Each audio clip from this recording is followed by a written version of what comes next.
Today I am joined by Corey Davis of Dyssidia and Freedom of Fear. How's it going? Yeah, good man. Good. Thanks for having me on. My pleasure. Thanks for joining us.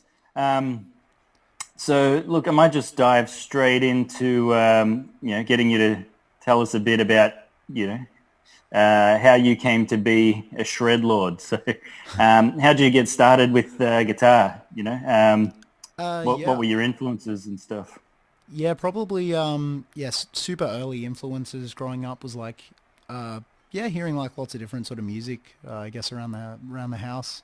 Yeah, definitely got some good influences from different family members, especially like my dad and my brother. It was like probably when I was like super young, my older brother was like a bit of a kind of like, kind of early computer nerd like in high school and was, got onto the LimeWire thing like when that was like very first a thing on our like on our, on our dial-up internet, would download like MP3 singles from different bands that, yeah, we'd never heard of. And so I ended up hearing lots of cool stuff from him, like System of a Down, and then like like Ramstein and all this stuff like early on. And yeah, my sister had some cool music like Smashing Pumpkins and yeah, like and actually I think she was the one that maybe originally had like a compilation CD with like an Offspring song on it. And like the first time I heard the Offspring, I think I loved it because it was heaps like some quick guitar sort of loud, punky kind of guitar stuff. And that was before I heard any metal stuff. So that was like the heaviest thing in the world to me, like at the time. Yeah. And yeah, loved like that album Smash and Ixnay on the Hombre and their earlier sort of stuff. Just, yeah, it was just like fast and almost like thrashy at times. Yeah. So yeah, like some pretty cool stuff from that. And then yeah, my dad was just massive into Led Zeppelin. So that was probably like the biggest influence from him because yeah, just like yeah, still love Zeppelin. Yeah, it's awesome. So yeah, that And was real early on. you were playing guitar already at this stage when you were listening to all this, or? No, I think I wanted to play guitar. Like I think my parents had got me like a little plastic Kmart toy guitar thing, and and like I'd also had like a little ukulele as well. Like just so I had these like little gifts. But this is probably like between the age of like 5 to 10, and then I think when I was 10 years old, I like got my first guitar and started lessons at primary school. Yeah, awesome. And so what kind of stuff did you start playing first? Um, it was all like like at the very start, it was just like your super basic like nursery rhymey sort of like primary school guitar teacher lessons. So like the guitar teacher at my primary school was like I don't think she really like knew too much guitar like maybe herself like really like it was like a bits and bobs of it, but Yeah. she was really just good at being like a super sort of positive, like a great teacher for like young kids. So it was like I didn't really learn much at all in the first year or two, but I probably just was like rocking up to lessons, and I just like I just loved it because it was like this is like the guitar part, and like half the lessons were her just like like do that thing again, but like with a rock star move or something, like, so it would just be like those sort of it was just fun. It was just good fun. And then like when I heard stuff like yeah, I was getting into heavier stuff through my brother and my cousin. Like yeah, the first time I heard Metallica, I was in the car with my cousin, and I think it was like Ride the Lightning album, or Master of Puppets. But I think it was Ride the Yeah. Lightning, and yeah, but either way, like I heard those two albums pretty in quick succession of each other. Like once I heard Metallica and was like heard that guitar playing, was blown away, and then I heard Malmsteen and Children of Bodom and Dream Theater, and it was like game over. It was like I got to Yeah. practice like a lot. Yeah. Yeah. I think that's the thing when discover Malmsteen or you know some of those 80s shredders, and then all of a sudden you realize, oh, there's a lot I can do with this instrument, and the practice begins. Yeah, definitely. And it was always like just a total inspiring thing to see people like that play because it was just, I think like, especially being at a younger age and like you're still, I guess you're getting to know the world more and all those sort of things. And you're like, I didn't know this was even like a thing. Like, you did Yeah. not start the day off knowing people could play that on guitar. And then you finish the day like that and you're like, what the fuck just happened? That's nuts. I remember, Yeah. yeah, I had a very similar experience. For me, it was Michelangelo Badio, the first one I saw. Yeah. So I was into, metal and, some tasty solos and that with the bands I was listening to. But I'd never seen one of those ultra shredders before, and then I saw the classic Michelangelo Speed Kills No Boundaries video, and yeah, I was just like, what the hell is this? And then yeah, that was game over for me.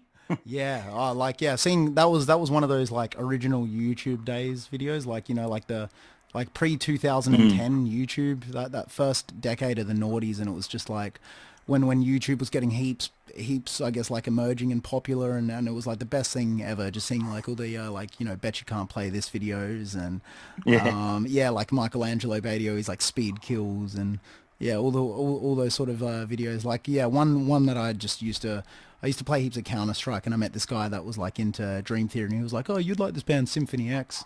And I was like, oh, "Okay, I'll check him out." And he sent me a YouTube video of like the Michael Romeo young guitar Yeah. Yep. instructional thing, and I was just like, that's probably like my like easily the most like flogged like music DVD like video or whatever in Yeah. the collection. It's like, yeah, seeing something like that as well, it's just like, this nuts. I took a lot of tips from that video.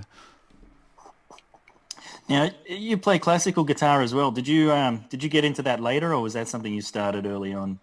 Yeah, with classical guitar, that was something later. It was kind of like a weird, like kind of going back into it, I guess. Sort of, yeah, it was a bit roundabout the way that I got into it, but more or less the way that I started playing classical guitar was pretty much like I was in high school. I think I was 14 or 15, and both of my parents were pretty much just like, we want you to go to university for something, or like do some form of like, tertiary education, whatever, like, you know, get out there and do something. Like, don't just like kind of get a job and just stick with it or whatever. So I was always like, I've got to go do something at uni, even though I probably didn't really have to in hindsight. But I thought that at the time quite a bit, and I thought, well, what do I want to do? And I didn't want to do any like trade stuff. And yeah, and I didn't have any interest in like many sort of degrees out there. Like, it was either like, I don't know what that degree would really have in it. And I wasn't kind of willing to take a chance on it, because I might waste my time, or yeah, just I can't see some of those job opportunities, like, yeah, lawyer or something like that. It's like, I'm not going to do that. Like, I don't care how Hmm. good pay is for it. It's just like, I'll hate that. So yeah, I was like, well, Adelaide Uni does music degrees, and do performance degrees, and so it was pretty much just like when I started looking into that, it was like jazz or classical, and jazz kind of made more sense almost at first, and I think in a lot of ways it would have as well, like in hindsight, because if obviously you're on the electric guitar, you're with the pick, Mm. the things just translate easier. I didn't realize how different of an instrument classical guitar is. Like, it's its own beast, and it's not the same Yeah. as acoustic guitar, like it's not the same as like like some of those like crazy percussionist guitar dudes. It's Yeah. like, it's just Yeah. its own world, and some of the techniques definitely translated across. Probably the biggest thing I benefited from it in general was more the mental side of things, because it was such a workout for like sight reading and theory, and just being able to identify harmony within a bunch of notes. Like, you just look at a whole bunch of notes on sheet music, and you can be like, oh, this chord would fit best with this whole lot of notes, because I guess classical guitar, a lot of it is like you're your own ensemble, like you're your bass player, and you're the accompaniment, and you're the melody as well. Yeah. And so you really got to start diving into a bit of theory with it. Like, you just don't have a choice. It's like, how am I going to remember all this? And it's like, well, I should probably work out what kind of chord this is all implying, and that'll make it easier. And things like that. So yeah, I started probably when I was about like 14 or 15, and I think it was just at like, yeah, later half of me being maybe 14, and I started taking some private lessons, because there wasn't any classical guitar teachers at the school, like at my high school, and yeah, I just did a couple of years and ended up doing like an early entry course rather than doing year 12. Adelaide Uni was doing like certificate fours at the time. They're not doing them anymore.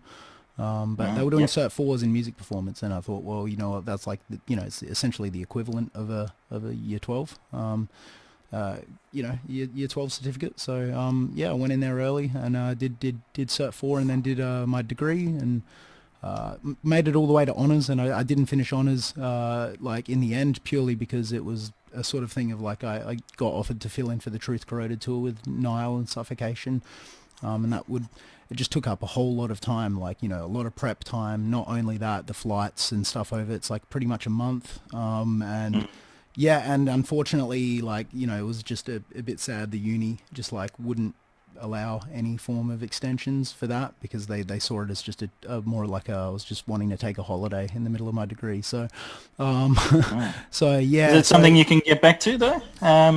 Yeah, I Got the considered it option? for I considered it for quite a while. But to be honest, I was doing honors for the same reason. I guess I was doing my degree mostly, which was just to get better at playing and become a better musician. And kind of part of me during doing the honors degree, I just realized it was more or less like I wasn't learning heaps of new stuff anymore. It was like it was like instead of doing an hour recital, it was like an 80-minute recital or something, you know, at the end of Yeah, the, you yeah, know, and it was just like, it was just so much bulk classical guitar practice, and it, you know, it was demanding at least a few hours a day on top of any electric playing. You know, there was the unfortunate part that I learned throughout uni. There wasn't too much of a, like, you know, kill two birds with one stone. Like, it was really, I had to dedicate hours of practice to electric guitar stuff in my bands, and I had to totally do separate practice altogether for the classical stuff. It wasn't like, oh, I've done a few yeah, hours of classical and that kind of gives me my chops for the electric. You know, I was getting slower at playing electric during my degree because I just wasn't focusing on the same sort of things as much. yeah, yeah, Yeah, so I thought, well, you know, like honors, it just might not be worth it. Like, and you know, I even talked to my teacher at the time, my performance like guitar teacher, and yeah, and he said, you know, well, to be honest, it's like it probably looks worse finishing honors with like third grade honors because, you know, you essentially get your mark on the degree. You know, it says whether yeah, you've like done you know, your first tier, second tier, third tier, blah blah blah. And so I kind of could have just finished it in, you know, got 60% or 70% maybe, but he said, you know, to be honest, it'll look as good as a degree really because, you know, the point of honors is you want to nail it, you want to get first class, you want to own it, and be like, you know, this is why I did honors. It's kind of like, yeah, it's moot almost doing it and not giving it your all. So I just decided, you know, like I think I've learnt like a lot at this point from that, and yeah, just decided it might be a better idea to just invest more of my time into teaching and writing and getting back into electric because I knew that was where I really wanted to end up at the end of the day anyway. yeah. And I mean, it makes more sense to just, you know, go out and get that real world experience, like you said. You know, getting offered to tour with Nile and stuff like that. You know, you just yeah, you're going to have a lot more fun doing that than doing a recital. So Yeah, definitely. And I mean, yeah, it was one of those things I would have loved to have both, but I knew I had to kind of make a decision really, at the end of it. And yeah, just decided, you know, it's probably just best if I end up just, yeah, going out there and taking this tour. Because if I turned down the tour and did honors, I probably just would have like kicked myself for a long time. Like, and so yeah. yeah, in hindsight, I'm happy with that decision still. Yeah, it worked out all right. Yeah. So we'll talk about your bands a bit. So um, firstly, you know, we're in lockdown at the moment, so you're actively in a couple of bands. Yep. How are you and your bands, you know, managing to use this time? Are you writing or anything, or are you, you know, having a break while you're, you know, in lockdown? Yeah. No, both are still relatively active, like as active as we kind of can be. So, like Well, obviously, Dyssidia. yeah, you've released an album while in lockdown, so yeah, that's definitely something. Yeah, yeah, like yeah, that definitely wasn't the plan. I mean, like we had like a run of shows lined up. You know, we were supposed to do our first one this weekend, actually, like on the 20th, Yeah, 25th. But we hadn't even announced the tour yet, so obviously there was no tour to kind of cancel. But yeah, we were originally going to do that. And yeah, it would have been great, but unfortunately, yeah, these circumstances, it's just like, what can you do? So we decided to just still go ahead and launch it anyway, and we've been supported really well with like online sort of like pre-sales and all that sort of stuff, and yeah, people are still purchasing stuff like today. So yeah, it's awesome. And yeah, had a really good kind of like international response so far actually on this one. So yeah, we're stoked. Maybe it's like heaps of people quarantining. There's maybe more time to like listen to new music and those Yeah, sort of things. definitely. So Yeah. yeah, I guess you can always find your silver linings and like try to. There's always like something to try and work on in the situation. So for us, we just took that as a silver lining, and we thought, well, we can just tour it later and get back to it. In terms of freedom of fear, Yeah. like we're like Matt's doing a whole bunch of writing, so he's already wrote a few tracks, and I've almost finished writing one track, which is cool. So yeah, on the last album, like the Freedom album, that was like pretty much all Matt's writing. So like with Jay doing lyrics as well. But yeah, I wrote like a thing or two here. Obviously, I wrote my solos. And we recorded still the riffs and stuff together. But it's yeah, this time around, it's going to be really exciting to like potentially get a song or maybe a song or two like on the Freedom stuff as well. So yeah, when we're loosely writing as well with Dyssidia at the moment. So we've got like like probably like even like kind of half a dozen like half songs kind of like there, so we got like chunks of ideas like verses and choruses and intros and stuff done, but kind of not quite teed off yet and things like that. So yeah, I think we're gonna like get heaps of stuff done. We can just demo our stuff at home. Like I'm thankful. I've like been kind of prepared for the pandemic almost in a way, because it's like I've like been accumulating all this studio gear over the last couple of years and trying to get better at self-recording. And yeah, so it's like we don't have a problem. Like if we have to record, like if I have to record my guitar stems at home or something for the next Freedom album, or even next Dyssidia one, who knows, like then that's totally like fine. So yeah, we're just trying to really stay like super consistent with everything still. So not really like any kind of break. The only break is just no rehearsing, no Yeah. rehearsing and no touring. And no gigs, yeah. Yeah. Well, I think that might work to an advantage. I feel like everyone by the time that gigs are on again, everyone's just going to be dying to get out and enjoy some live music again. So Yeah. Yeah, for hopefully sure. that'll when you do get the opportunity to tour this new album, you can hopefully get more people than you might have before. Yeah, like that's it. I think there's definitely like kind of silver linings to take. Yeah. So And a lot more people will get the chance to hear the new album, and build up a bigger fan base by the time you get to tour it too. yeah, for sure. Like exactly right. So like I mean, probably by the time we end up getting out there for shows, it's like we're gonna have a whole bunch of stuff already ready to almost go for the next thing. And whether it's like, I think we'll probably end up doing like just another full length album. I don't know if we'll go for like the full 60-minute like length like we did on this one, but like I think we'll probably go for another like full length. And but I mean, I think after all this is like done, like give it another couple months, there'll be probably like way more writing. Yeah, we're definitely, I think we're more productive than ever with when it comes to the kind of like writing stuff at the moment. Yeah, Yeah, it's that's definitely awesome. Well, working. Yeah, well for that. how long did the last album take to write? Yeah, like way too long now. But no, I mean it was a pretty slow process.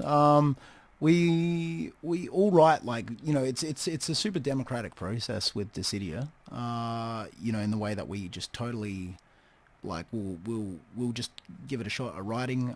It pretty much in terms of like structure wise and writing the main like like musical meat and potatoes, you know what I mean, like the structures and the chords and melodies and stuff of that. A lot of that will pretty much just start with like Neil or myself, and then essentially Mitch will write a lot of vocal lines on top with it and that sort of thing. Last album we spent a lot of time just like doing pre-pros, just demoing. So we like had the songs written out, and then we really worked on like actually writing super solid vocal lines and things like that. But yeah, it took probably like we had some of the songs started started being written like, as we were like releasing that last EP. I mean, like the last EP we did in 2016, that one had also kind of been written for quite a while. Like by the time we released it, like that. Some of those songs on that EP were like mostly done by the time we'd released the second EP. It was like literally we just had a bunch of songs still left from that second EP we did, and those were the songs that we ended up finishing off writing and then using on the third EP. And so during that recording process in 2016, we already had like a couple of the songs and riffs and stuff already like starting to go. So overall about like almost a 4-year process, but some of the songs on there are like as fresh as like a year, yeah, quite a few of them are like Thrive really only got finished more recently, and same with like Hope's Remorseful Retreat. Yeah, both like 2 tracks that Neil did like most of the writing, almost all the writing for were Arrival and If Truth Be Told, and both of those were kind of written a little bit later as well, last couple of years. So yeah, it's kind of like a bit diverse. Like certain tracks definitely like started off earlier, and then we just finally collated the whole thing, like by about like end of 2018 to like kind of mid 2019, and that was sort of like where all the recording happened. Like the drums were done, but certain guitar parts and stuff, sort of as usual with recording processes, kind of changed and ended up like to the last minute, the real 11th hour kind of stuff. But yeah, most of it was pretty much preconceived. Yeah, I know all about that. Last minute changes and everything. And Sure. yeah, I can imagine like with a band where you're all very capable musicians and you'll get a chance in the spotlight, and but it blends really well, and for such technical music it sounds really like it flows naturally. It doesn't sound forced. So yeah, I was wondering like how you go about getting the sound that you do, but it sounds like it's a lot of back and forth and refining things until Yeah, definitely. Like, I mean, lots of back and forthing. I think like this album though, especially like felt like there was a bit of a perspective change going into this album. I think like I think on previous EPs and writing, like we were still all like really growing in the writing process, and I think especially for more like progressive or technical bands and stuff, like sometimes I think that just naturally takes longer, right? Because I mean, like if you maybe you just like play more like thrash or death metal, I guess, like if you've already kind of put yourself as a thrash band, you kind of know what you want to write, I guess. Like you have a little bit more of a basic idea, not downplaying like thrash bands like or anything like because I love that stuff, but like it's just going into writing that, I guess, like if I think like, oh, I want to write a thrash riff, like I've kind of like things are going off in my head immediately as to what that's going to be, like it's still going to be something original at the end of the day, just like every like the original bands doing thrash now. There's like different sounding stuff coming out, of course, and it's original, but like I guess if you've already put yourself in that sort of like category of a band, you kind of, I guess, have a bit more of an idea. Or same with like, oh, we're an old school death metal band or something. You kind of know what your sound is. I guess like doing the progressive stuff, it's really ambiguous. Like you kind of you're in. I guess our opinion is like with our band, we've always tried to be progressive in the sense we're trying to do something different, or like go in a different direction from what we've kind of done before. So sometimes it's hard to, I guess, say when you're like, oh, is this the kind of thing we're going for, or is like, is this too technical, or is this not technical enough? And you like, I think like, so throughout the first, 3 EPs of writing, you kind of have a lot of those, maybe like not necessarily doubts, but just like also you're just not sure about your own writing process. You're just growing with it, and you kind of don't know where to take it. And then I think with just a lot of I guess a lot of hindsight. Again, you're looking at your previous recordings and your songs and your writing, and you start to realize, oh, like what you think stuck the most, and maybe what you don't want to go back to as much. And I think by the time we got to this album and like doing the songs, I mean, it sounds super simple, but like realistically, like my mindset for the writing and like for anyone's parts, like not just mine, like anyone's in the band when we're writing, and whether it was me writing or Neil writing, or Mitch writing his vocal parts, it was always just kind of like aimed around like, does this sound good? Like does this really just am I like enjoying listening to this? Or am I enjoying listening to it because it's like something hard that we've done and we've accomplished? But would I really, really want to listen to this? And it's really hard to know that, I think, sometimes. But I would pretty much just judge it on my gut instinct a lot of the time with writing. Whether it was my own guitar part or solo or chord progression, or even if it was Mitch doing like laying down an idea for a pre-pro vocal line that he had. We'd just kind of like have that hard conversation. Not so hard really because we're used to doing it, but at first it was a bit like, oh, like maybe I think we could do something different there, or we could embellish it a bit more, or we could simplify it, and we'd just try things until we're like, do we just honestly like the way it sounds at this point, and just try and disconnect any analysis and just go with like instinct. So like that was always like, I guess, the quality control at the end of the writing, like, and definitely for this album, like more so, that was just always the end goal, was like, does it just sound good? And yeah, end the analysis of the writing with a super, super simple question. So you're not like, oh, it sounds good because we're doing this chord into this chord with these changes. And sometimes I love stuff because of its technical reasons. I mean, that's why musos love, like, going to clinics and hearing. And some music is made to be like more like, it's like etudes, it's like studies. Yeah. Some music has an aim to have things in it, but and sometimes we still have a lot of the nerdy fun stuff in there, but we just had to make sure, does it just sound as good as we want it to sound, or would I just listen to this if this wasn't our band? And I think after asking those questions, you can't hide from your own opinion. After a while, and you end up, even if you put a bit of time into it, you're like, oh, well, we'll just delete that bit and start again, So that's probably why it took a while as well. But well, it's such a simple question, but it's such an important one too. Does it sound good? What you said, like I'm guilty of getting into that, like technical thing as well, where I might be working on playing a polyrhythm or something, and so I write with it just because it's fun, but I don't think about how it sounds, or does it, is it very out of place in this particular song? And for sure, yeah. When I was in Autopsy, we had a very kind of, it was a very narrow style that we had to stick to, and we'd kind of, like play around with it a bit, but at the end of the day, it was very obvious, is this, a song that's suitable for this band, or is this riff, suitable for it or not? But having the freedom of, a band that's, as progressive as you guys are, you've got, I think, almost an infinite, amount of options of what you can do with these songs. So it can, I imagine, be a very hard process to know where to go. Yeah, man. Well, like I always find, you have those kind of like, you get in that mindset where you're like, oh, like I could put this in here or something, like I think we always like, I would do so much of this writing like five or 7 or even like 10 years ago when I was in high school and stuff. And, it would be like, oh, I'd be coming out of a riff and I really liked it or something. And then I'd be like, like, let's just put in like a Latin clave bit or something, and like, and it's still like really fun to do that. And there's like obviously bands like 12 Foot Ninja, they like make that their thing, and but I guess we tried.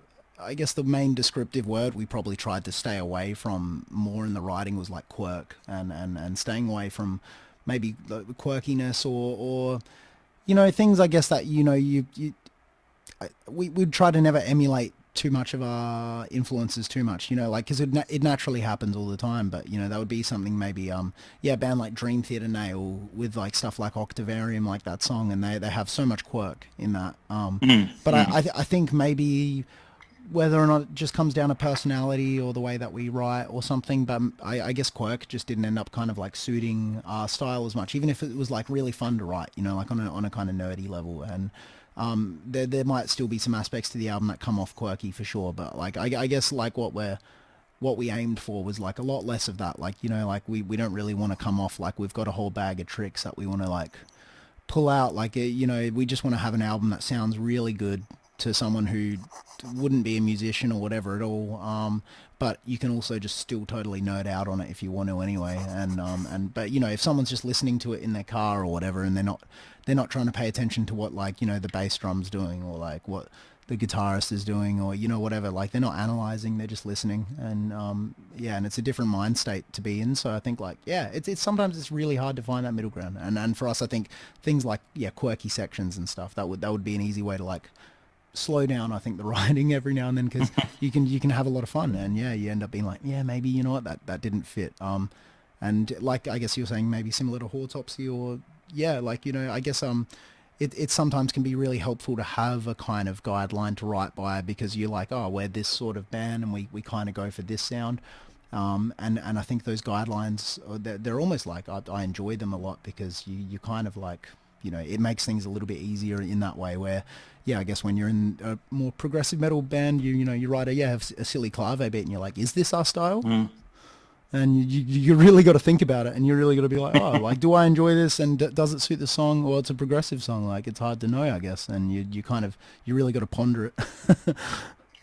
Yeah, well, I mean, like as I said before, I think the way Dyssidia songs flow, it just feels really natural. Like, Dream Theater, as you mentioned, they got, some of those quirky bits, and, they've got their own style, and theirs can be a bit more cheesy. Then you got bands like Between the Buried and Me and 12 Foot Ninja, where, they kind of try and throw in, a bunch of different styles, and it might sound a bit forced. It's still cool, but the way you guys do it, it just seems to flow, and it never feels like you're just doing these things for the sake of it. So, I really, cool.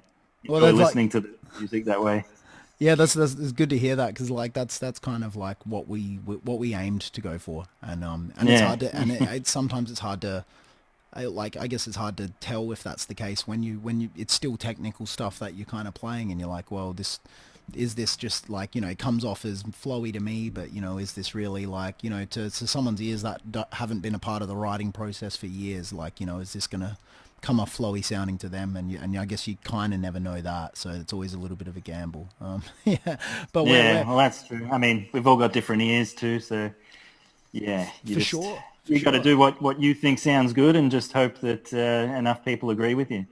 Yeah, exactly right. And that's I guess why we're stoked this time on the feedback. It's like definitely like, the most amount of like sales online, and the most amount of like international sales online, and the reviews that we're reading are like, we're seeing stuff online from like Russia, and from like Greece, and Japan, and and like a lot of listeners coming out of America, which is cool. So that's awesome. Awesome to hear you guys are reaching all those people.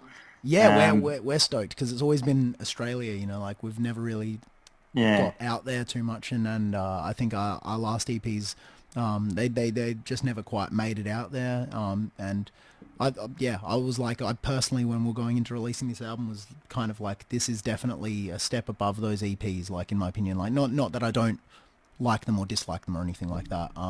Like I still love those, and they're heaps of happy times and memories for me.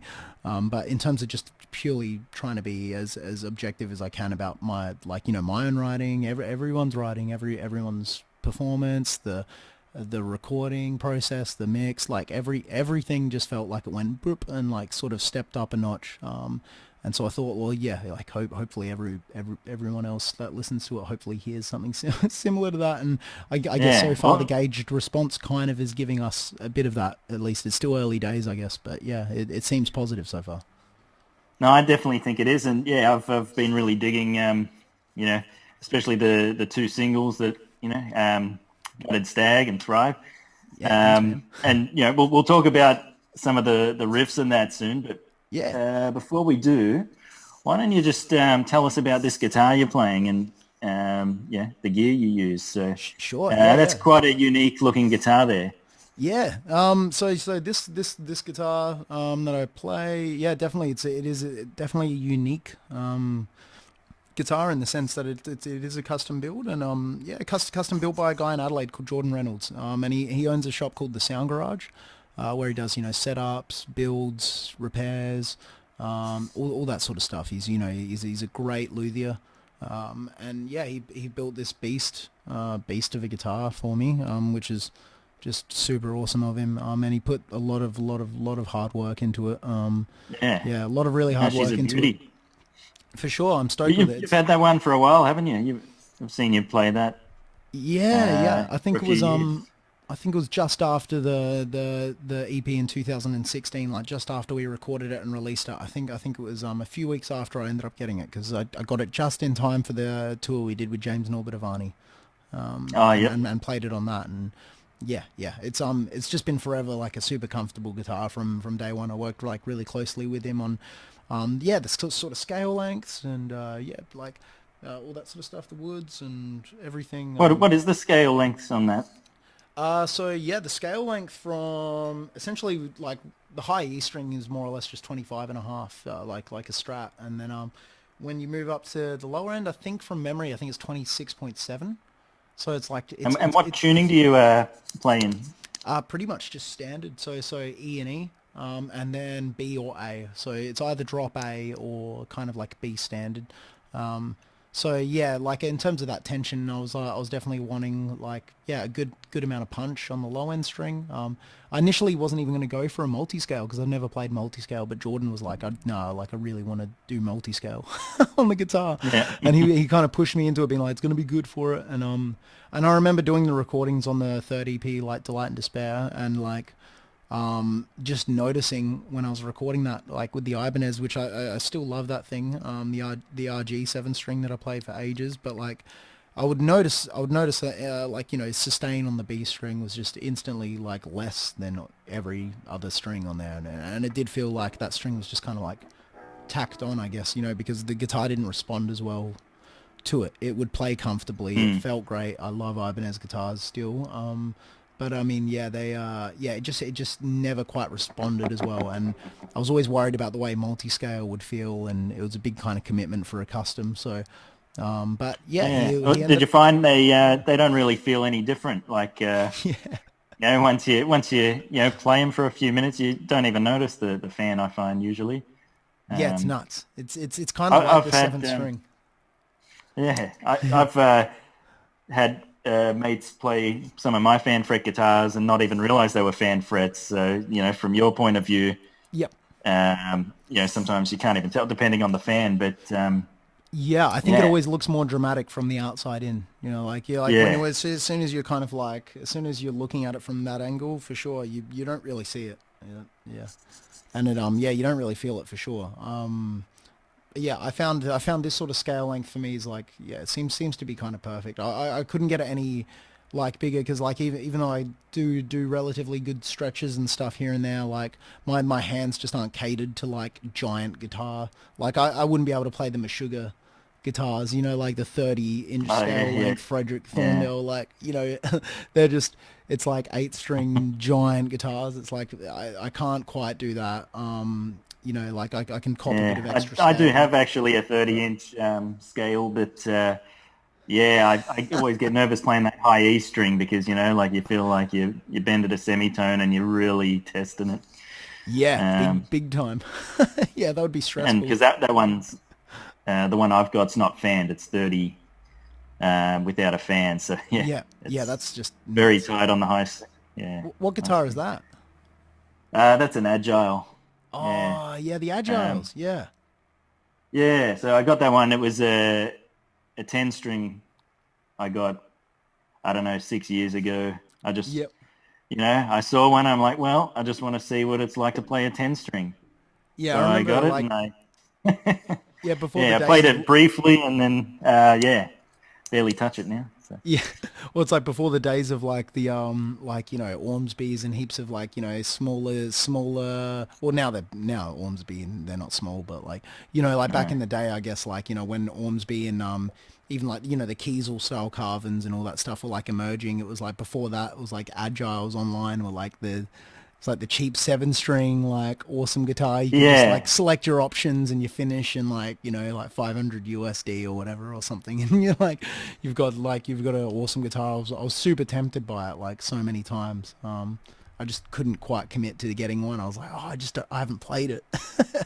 Yeah. Well, I Yeah. mean, I actually, yeah, I've had a few agiles. I had two 9-string agiles, and Yep. for me they were, because they're fairly cheap. It was to test them out to see if it, would be the right decision for me to get a custom 9. I didn't want to fork out $5,000 for a high end custom 9-string if I wasn't sure if I could even play the thing. So Yep. yeah, I got I think a 28-inch straight fret 9-string first, and then I sold that, and then I got a fan fret and worked out exactly what the scale length I wanted was, and Yep. that one's been pretty good. So now it's just a matter of saving up a couple of years to get the real thing.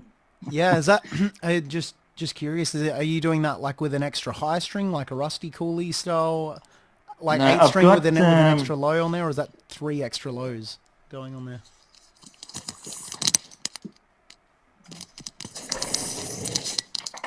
So I got this one, the Rusty Cooley 8-string Dean. Yeah, that This has got the RC8. Yep. Yeah, RC8. This has got the high A and the low B with Yep. the standard 6 in the middle. And I think it's actually 22 and a half or 23 and a half on the high A string. Okay, yep, right. But the 9 is just standard with 3 lower strings, B, F sharp, C sharp. So, Yeah, hectic. and the 10 strings are 6 with 4 low strings. Yeah, that's Yeah. nuts. I think I've like I don't even know if I've like heard 10 string riffs just yet.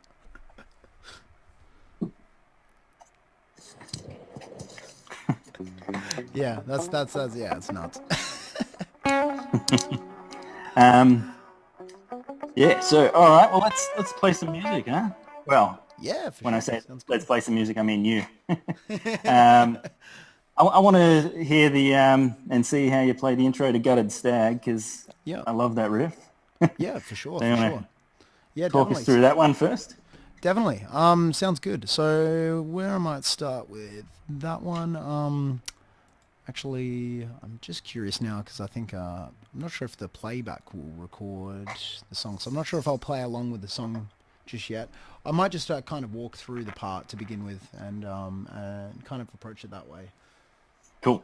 So in terms of that, the kind of intro of Gutted Stag, yeah, realistically, that song was pretty much based around B in general, like as a kind of root note. So it's pretty much your standard tuning, so E to E with the low B on the bottom. And yeah, this song I think actually just started its writing process with the very first intro part to it. So yeah, oddly enough, one of those songs that does start at the start when you're writing it.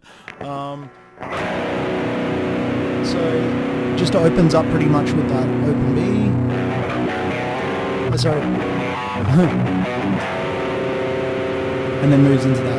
I might end up playing shittily here and there, but we'll see how I go. So pretty much That's all it's pretty much starting off with your B power chord.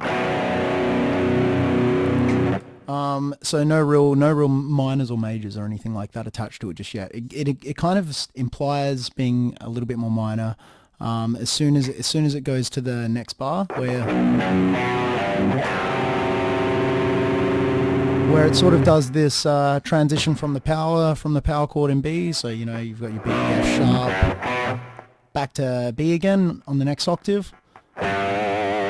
And then we're actually doing just a little bit of voice leading to the next chord there by jumping on the G before heading to the F sharp. And when we head to the F sharp, we're sitting on a tritone. So we've got the C natural there as well. And so this pretty much implies generally a minor key straight up, just purely because of the low B being stated. And you've got a flat 6 and a flat 2. So the flat 6 is that G natural leading back leading into the tritone, and the tritone contains that C there as well. So you've essentially got like a flat 2 to the initial chord and a flat 6. So it really gives you, I guess, initially that, or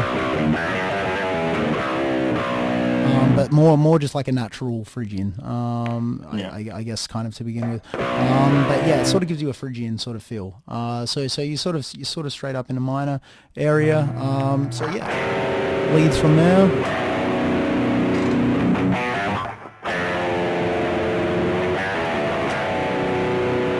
And goes into the next little sort of part of the chord progression. So far we kind of got like A to B, I guess you could look at it that way. Your A section being open B, your B section being the tritone from F sharp to C, and then you kind of back to A, back to your A chord, not a literal A chord, but you know, if we're thinking of this structurally, and then you kind of go into the C part, the C section of that.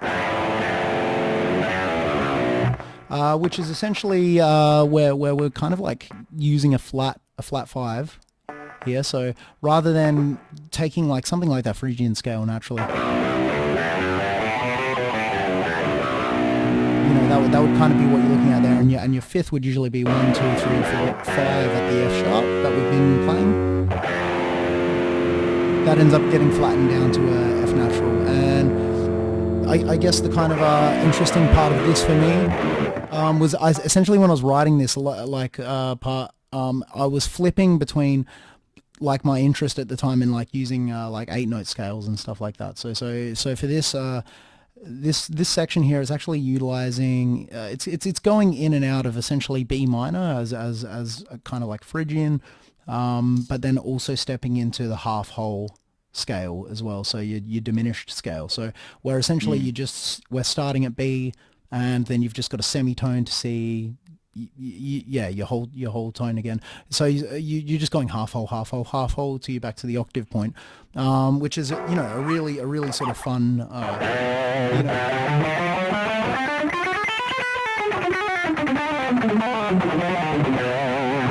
like really, I love that sort of sound. It's just great for tension.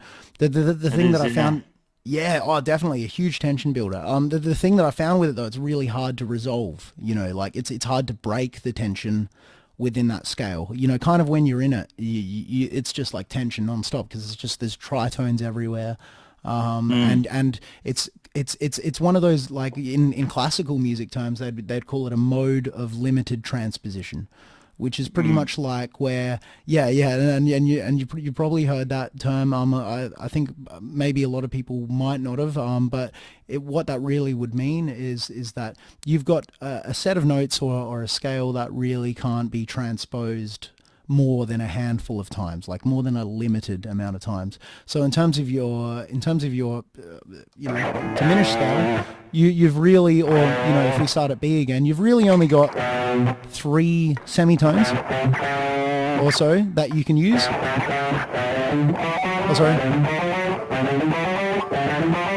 If you're transposing up parallel, like one semitone at a time, you can only do that 3 times before you pretty much start playing a mirror image of the original note again. Like once you go 3, and I've gone now from B to D, a minor third.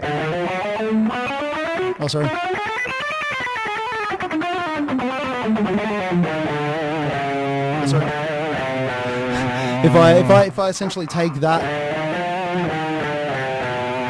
whole half principle and follow that back down, I'll land at B with the exact same structure. So it's a limited mode of transposition for that reason. The same way like the whole tone scale, you can only have that in 2 versions. That can only be transposed once. You've got let's say G is your first, and then you've got A sharp, and then once you're back at A, you're in the same scale as you were at G. Yeah, exactly. So what I found, I guess, in terms of writing with the diminished scale was like I loved the sound of it, but I realized you can't stay in it, like for writing chords a lot of the time. Well, I can argue with that. Like it probably it's probably not the best thing to do, but maybe can't is a strong word. We pretty much every song from the second album onwards was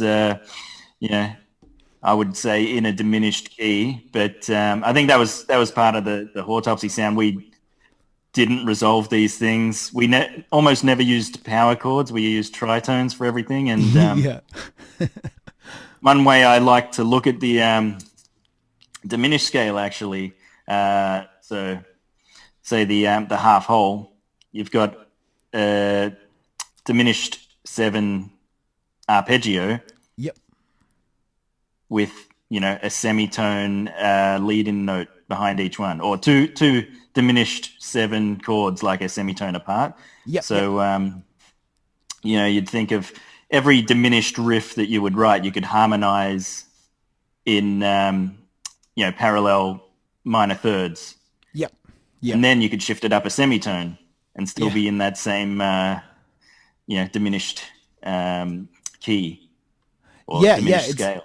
It's like that kind of the parallel nature to it, I guess, makes it really really fun to write with for that reason, I find, because you can totally, like, harmony, there's different rules essentially, like when you go to a scale like that, because the same general stepwise principles and things like that, they can work to a certain extent, I guess, but you do treat it differently for sure.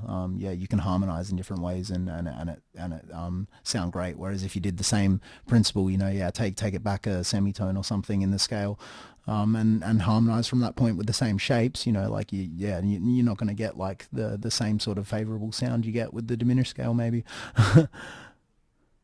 Yeah, it's a cool way to write. And for me, it's like I really love I love staying in the diminished scale, but like for maybe, I guess, for more my writing purposes, I found, at least in this part of this song, I found kind of coming in and out of it was a really helpful sort of a helpful way to balance it, maybe, like, kind of keeping a lot of tension in there, but sort of resolving off in ways. So like you don't really hear that so much in the intro. The intro is the same as the chorus though. So when Mitch has kind of got that hook, and he's singing that, there's actually like a keyboard line that's introduced. I'm just going to actually quickly get up the sheet music for that keyboard line, because obviously, being a keyboard line, I don't really ever play it, but but I'll just kind of like map out sort of some of the notes from that, if I can kind of actually like sight read well enough.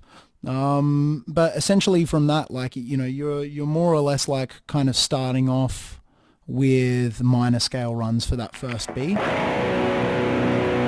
So with that, you're sort of jumping and starting with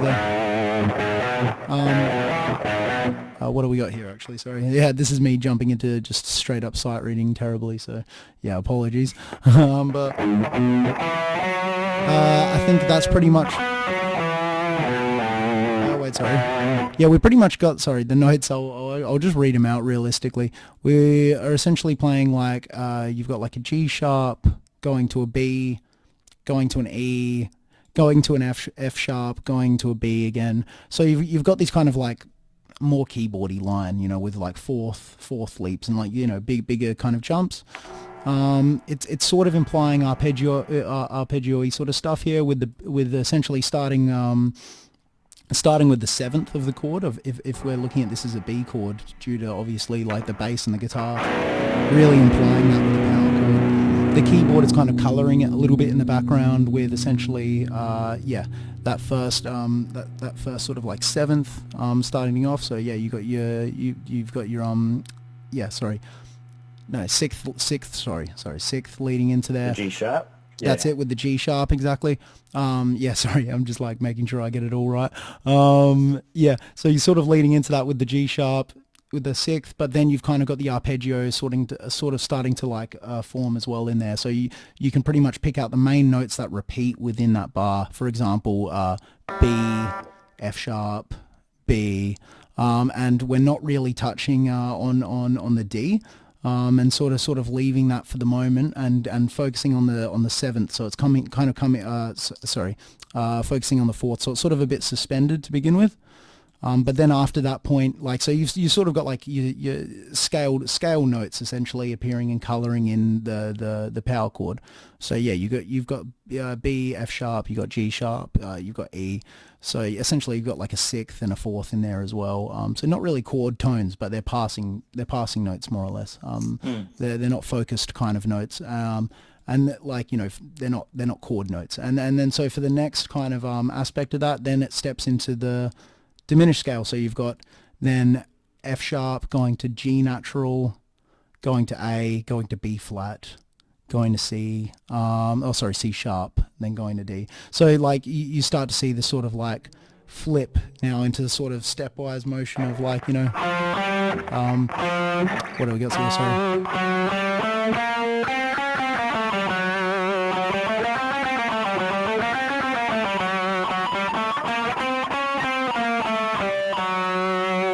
You know, more or less just a straight up diminished scale over that run there.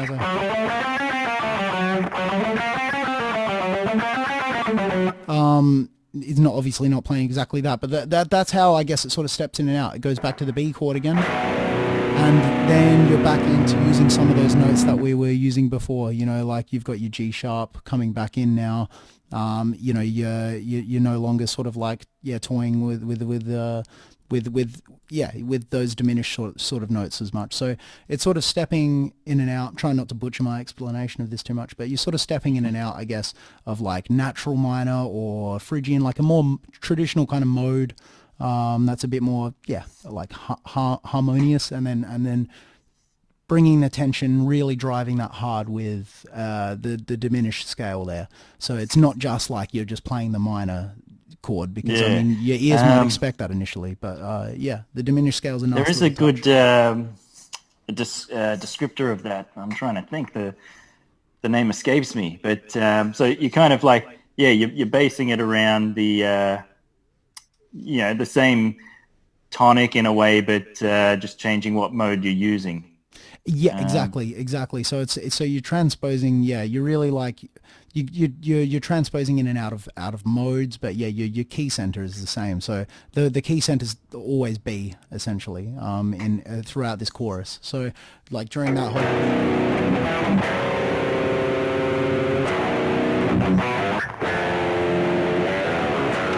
during any of that, you could pretty much hear a B and be like, that's the home note. But you can jump in and out of modes. And I guess by doing that, you're kind of prioritizing more like the chord at the time. You're taking the chord at the time in the bar and then going like, this isn't the same mode, but it works with this chord, so the diminished scale stuff, it's, it is one of those things that, I guess seems kind of obvious when you say it, but it's like, the diminished scale can fit well over the diminished chord or tritone. So, in that moment in time, you can sneak it in there. But then, slowly, like, you work your way back with a bit of voice leading to kind of make that sound a little bit more natural. And I guess I try not to make the changes too static either. So it doesn't sound like you're like, you don't want to hear it as like, Phrygian and then diminished scale. And then, unless you've got like just really, really good ears and really good with your analysis. But try not to have that sound of like, it sounds like it's changing things, because that's where I guess that flow kind of gets kept. So and then pretty much after that goes more into the sort of intro, so transitions with like sorry, that's it.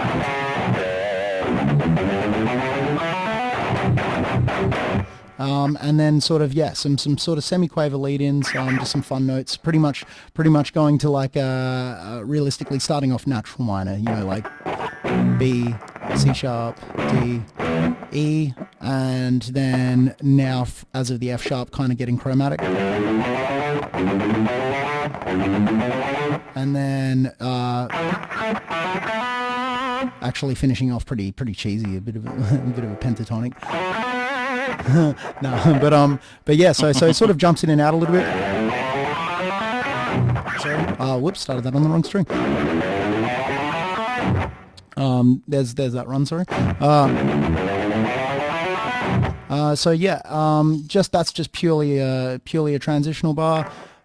In the kind of next riff, we really prioritize rhythm entirely, and like not meaning that in terms of like rhythm guitar, but just the rhythm of everything. That was really the driver for this riff. So if you're kind of hearing that, I guess, is a bit of a pulse. Sorry.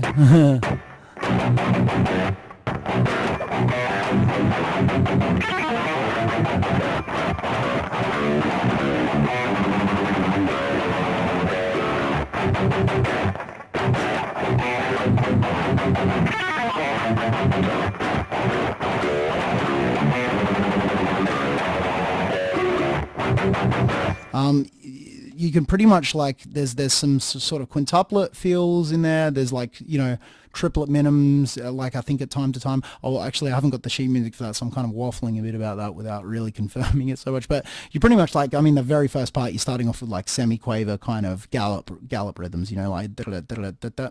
You've got a kind of straightforward simple feel with that. We're just in 4/4. Next bar, a bit of syncopation. And we're like following a similar progression to the first kind of section as well. So starting off with a bit of a difference. We've got actually more like a C major third, C and E. And that's in like a kind of triplet feel before triplet quavers, before going back into standard quavers. So, actually to be specific, you're looking at actually 2 triplet kind of crotchets before going into the triplet quaver. So, as a sort of rhythm. And then moving into semi-quavers after that with the arpeggio rondo. Trying to really swing in and out of some rhythms there. Utilizing triplets quite a bit and syncopation with like the kind of offbeats. But really, the whole thing is kind of got that classic like Meshuggah gent trick to it a bit where we've got that 4/4 still underlying. You can tap your kind of foot, I guess, and really like just find that pulse still. But trying to really be quite playful with the rhythms and trying to get some feeling of like slowing down and speeding back up a little bit with the use of the triplets. So for me, I really enjoy that kind of riff too. Like a lot of people have those kind of chuggy riffs and they just stick to like whatever eighth notes are available, but they don't go to that deeper level. So that's really cool. That's why that kind of stood out to me. At first I was just listening to it and I was like, oh yeah, that's interesting. That little run you do, what are you playing on that the run on the high strings? Essentially for that run there, it's like a sweep picking, like just a small little sweep pick run in the middle of that. And so that's pretty much outlying, I guess, again, for the kind of chord side of things. We kind of pretty much got B minor, more or less. If I'll just go with super simple sort of stuff like B minor, more or less. Pretty much like C major almost feel. I keep referring back to almost like G major. Yeah, too many guitar lessons with 6-string guitars. But it's like so I said C major before. I meant to say G major, but yeah, essentially you're kind of quickly implying G major. That is physically kind of inverting over to a tritone instead. F sharp and C again, so kind of diving back into that tritone. And so during that chord, it's that exact sort of chord we were talking about before, the diminished seventh with just your continuous minor thirds. And utilizing the A string within that, because the A's are part of that order with the open, so kind of being able to sneak away and transition from it to get back to a chord using that A string at the end. So hands are nice and free during that one note. And then sneaky. and then still staying within those tritones. So tritone, but from A this time. So A, E flat, and then sorry, that's what I meant to do there. And then you're going back to your original F sharp and C kind of tritone. So utilizing that diminished scale for that chunk of that riff as well, for sure, because you really kind of altering notes here and there, a couple of accidentals that you wouldn't find in the kind of more standard modes, and they're not necessarily just random notes thrown in. More that diminished scale really helping out with the writing on that aspect of the riff. From there it's pretty much just like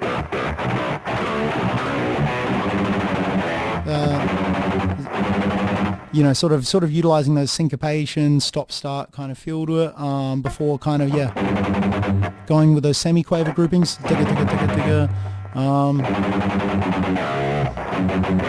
and then moving over to triplet. So again, giving that feel of like being pulled backwards or whatever it is, like it kind of makes it feel like you're kind of slowing down, but because that hi-hat or like whatever is continuing with the with the quarter note, with that sort of crotchet sort of pulse, it pulls it along. It doesn't make it feel like such an awkward rhythm. I mean, I guess if you don't have something to give that context of the pulse, a rhythm changes like that can be really kind of gross, like, or like not necessarily gross, but just like they're just really hard to get sounding. I know what you mean? Yeah, they're just almost random sounding. Yeah, definitely. It's like it's either either random sounding or it's just it doesn't sound like it's really naturally leaning into that rhythm. So I guess like this one still has a bit of that kind of rhythmic cookery going on, but you've got a kind of like simplistic structural idea behind it, tying it in, like Meshuggah nail that. They're the kings of that for sure. But like that just simple, there is a simple fundamental just like quarter note pulse, pulling everything together, and that's kind of what's happening here. The quarter note pulse is really like the little tugboat on all the kind of madness going on. So and Liam definitely feels that from a drum part perspective, because he's pretty much playing along with like Neil and R's rhythms, like Neil and myself's rhythms, with the bass. Kicks and and he's keeping everything together with quarter notes in the hands. So like he really feels that. He had like a lot of fun learning this one. He was like, sort of like you managed to like squeeze in like almost every rhythm, like into this one riff. Yeah. So he had. I'm not much of a drummer, but I imagine they'd be like the most fun kind of beats to play. Yeah, I don't know about you, but I always find drums super, super, super fun to write as well. So, like, Well, I find it fun to write until I get told that, no, that's not how we play drums. Yeah, I guess Jake would many a time rewrite the drum parts that I'd come up with for songs. No, like every now and then we fall into something like that where it's like, I don't know about this, but sometimes I'll write something and be like, I'm not sure if it's possible, and like Liam just tends to like, I don't know, like put it like into his brain and then just process it a few times, and it seems to have it. Like I don't know, it's ridiculous. I find it hard to write stuff too hard for him sometimes, unless it's like literally you need a third arm for that or something. And it works both ways too. I've had drummers or other musicians that don't play guitar writing guitar parts, and you look at it and you're like, oh, hang on, you can't do that. That doesn't. Hands don't work like that. Yeah, definitely. I think the guitar rearrange fingerings and things, and it's tough to write for, man. Like I think it's you forget about heaps of things. I think when you write on sheet music for guitar, but not with a guitar, because you forget about like there's this like background noise in this part that I didn't think of. Like I can't get those mutes that tight, or then my hand isn't going to be able to travel like that, or and it looks nice in sheet music. It's like I always find that stuff with like again, keyboards is an interesting one with that, because moving a perfect fourth on keyboard is like really nice and easy, where it's kind of awkward on guitar if you're trying to do a few consecutive perfect fourths on guitar. You're finding that it's always on the same fret a lot of the time, with the exception of the B and the G, but you're pretty much like faced with the same fret, so you got to do a lot of like, sneaky left hand fingerings and always picking across strings. So that stuff, you look at it on sheet music and you go, oh, that's just like a nice chunk of a scale run or whatever, and it turns out to be really difficult to play. Yeah, the fourths are always a real challenge. There's that. Are you familiar with the band Spiral Architect? Yeah, actually, That song, Spinning. The whole intro is just rows of perfect fourths, and it seems so easy to play, but just getting it clean, going across four strings on the same fret. It's you're probably having to use a lot of the classic hinge motion, the hinge bar. Yeah, that's like if I don't have to play something like that, I'll probably choose not to. Yeah, it's like that sounds stressful. Widely avoided by guitarists. Yeah, totally. It's like, I'm going to play the comfortable thing. Yeah. Well, it's like the major, A shape when you sweep that, and you've got the three strings in a row.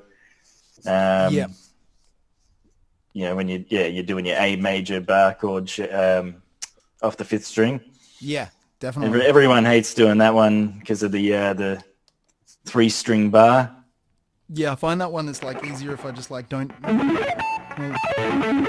It's like easier if I just don't think about it or something. Like as soon as I start thinking about that middle section, it's like. It starts. Well, I found there's a speed where if you do it fast enough, it sounds clean, but if you go too slow, like that pivot is just a lot harder. Yeah, definitely. I found with that one at slower speeds, I'd take the classical guitar sort of approach to that one, and especially if you're at the lower end, and use a different finger. Yeah. I've seen Jason Richardson and Rusty Cooley. They do that as well. Different fingers on the three strings in a row. Yeah, I tried it for quite a while. Like I think it's slower speeds. It makes a lot of sense. And then at the higher speeds, it's just like that's you. For me, it's like I still hear that. I hear that being like major. So it's like I'm pretty much getting it. I'm just gonna stick with this bar for now. It's like I definitely tried that for quite a while, but I think at those speeds it was just like I don't know. I guess they must have a way of somehow getting there with it, but yeah, I found like to get. It's a lot of work. Yeah, and there's an interesting thing with like these two fingers. It's like your second and your third. Like they're joined on that same tendon. Or like that same line. So it's like moving, for example, like your index to your third, for example, like your first to your third. It always feels really easy. And 1 to 2, and then like. Like 2 to 3 is just always physically a real big struggle, and a lot of it's for like those like physical reasons. And yeah, I just always found that it's like like I'll avoid barring where I can. But yeah, to the extent of something like a nice. Nice arpeggio run. Sometimes I'm like, I'm just going to take the simple road with that. It's like if it's sounding major and I'm not getting dead notes everywhere, it's like I'll stick to that. But yeah, kudos to those guys. So by the time you got other thing. You got other musicians kind of cushioning your sound behind you, so yeah, it's like, it's all. I sound good, right? Put a bit of delay on, and you'll be right. Yeah, that's it. Yeah, I mean, in terms of, like at least in terms of going back to the tune, like with Gutted Stag, like pretty much, I guess that sort of structure, and idea with chord progressions is probably like that tends to be, I guess, the way that we try to write a lot of things structurally as well. So sticking to something simple, as like, even though maybe going back or like, maybe after I hear this back, I was probably way too way too muddled with my description to make it sound super simple at first. But really, I guess always trying to simplify the thinking when it comes to structure, where it's just like it really is just a few chords, like, you hear people talk about 4 chord songs all the time. It's like, a lot of these songs are pretty much 4 chord songs. Like, they're almost there. You can fundamentally break it down to a handful of chords. And quite often there's some section where there's modulations and stuff. So it isn't always that simple, but structurally, like, let's just say some of these songs, like a song like Hope's Remorseful Retreat, on the album, that song there, for example, is pretty much like based around 2 different chord progressions, and that's it. And there's a few modulations, things like that. There's some stuff that makes it a technical song in a lot of ways, but at the end of the day, I guess, like, the structure when it comes to that, like, fundamental structure for a song, the fundamentals, I guess, you really want to be able to, for us at least, we've found it better if we can really strip it back and explain it at a simple fundamental process. Like, a lot of the time the writing would benefit from it, and I guess, like, using kind of like the analogy of, like, you're building, like, if you want to build a really big complex building, you just need, like, super, like, strong, simple foundation sometimes to that, like, to be able to embellish properly, like, or to be able to, make the technical stuff what it is. Like, sometimes it needs, like, a simple idea at the start. And so, yeah, I find that works really well with a lot of writing, so, like, most of Hope's Remorseful Retreat was based off of just 4 notes. So that was like E, D sharp, D natural, and then going over to, sorry, I've done it again. I've done the 6-string vision with my theory. Yeah, so if I've got any students watching this, they've, like, had me do that multiple times. But yeah, essentially, sorry again to do that. I was playing it on the wrong string, but the notes were still right with it, where it's pretty much E, D sharp, D, and then C. And really all that's doing is kind of going through, like, E minor chord to begin with, and then it's actually the classic James Bond chord, like the minor major 7. So you sort of pretty much starting off with, like, more or less just like a minor chord, and goes down to D sharp, and you're more or less getting your minor major 7 introduced. So you're sort of going like E minor, adding a bit of tension with the raised 7, and then kind of, again, modal modulation sort of stuff. The tonic is still always E throughout this, but then you're kind of going from E minor, implying that raised 7th, like, a bit of harmonic minor sort of stuff going on, and then you're kind of going back to more of, like, major, sorry, not major, but natural minor. So then we're going to actually, technically this one's Dorian, because we end up having that sort of C sharp in the middle there, and then ends up moving to C natural at the end. Actually, sorry, so this is just for reference, this is the 2nd chord progression at the end. So sorry.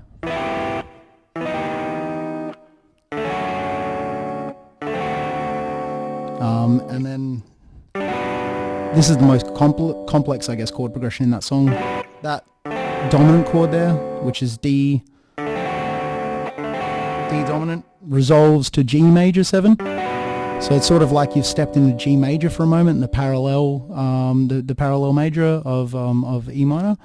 Pretty much get out of that straight away by going to a B dominant chord, which is now using dominant chords as a way to sort of modulate.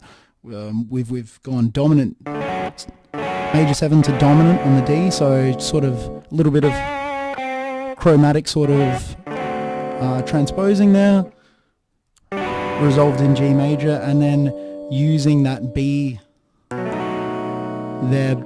dominant as a way to get back into E minor, because that's pretty much giving you a perfect cadence lead up. We just embellish that by going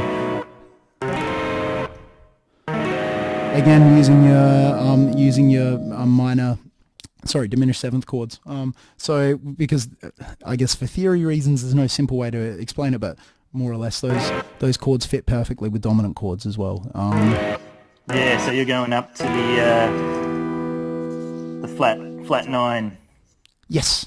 Yeah, Build it. exactly right. Yeah. So yeah, exactly. You can always Gives it that like the Phrygian dominant kind of a sound, which yeah, definitely, and you hear that within the solo section at the end there, because everyone kind of jams on that chord progression, and it changes a little bit for when the guitar solo starts. So the second half changes a little bit, but more or less like that for the bass and the keyboard solo. That's like the progression that's played between. So you get a lot of that vibe of, you're starting off with kind of a like natural feel, with the, you can just start off pretty much like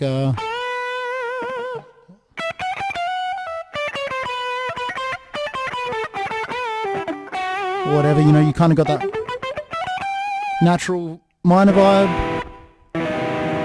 Your minor major 7 steps in. Gives you that kind of feel, and then as soon as you're there, you're kind of in an unexpected place, because you've kind of gone, you're still in E, but you're in Dorian now. So like essentially like two of the notes have pretty much changed on you, like your 6th and your 7th. So like, you've been in harmonic minor. Oh, sorry. And then you go to that sort of D major 7 chord, and you end up having more of like a Dorian kind of Dorian feel. You got that C sharp in there. It's almost like a B minor-y kind of scale, really. Like so you end up, and then mixture. That's the thing. That's what I was trying to think of before. So, what's that? What's that mixed mode? Modal mixture. Yeah, exactly right. That's, so that's the terminology, I think, for it. So yeah, definitely, and I think that stuff's just great, because in the space of just that first half of a chord progression, you've pretty much gone like, between natural minor, then you've kind of stepped into your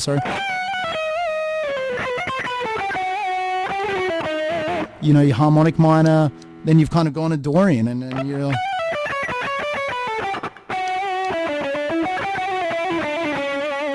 and then you kind of back to the C natural to kind of get into G major at that point. Or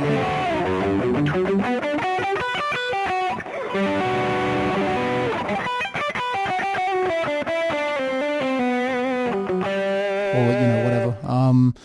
So like that's just that little first half. So like you can squeeze a lot into there. Like I think the first chunk of my guitar solo during that part is something like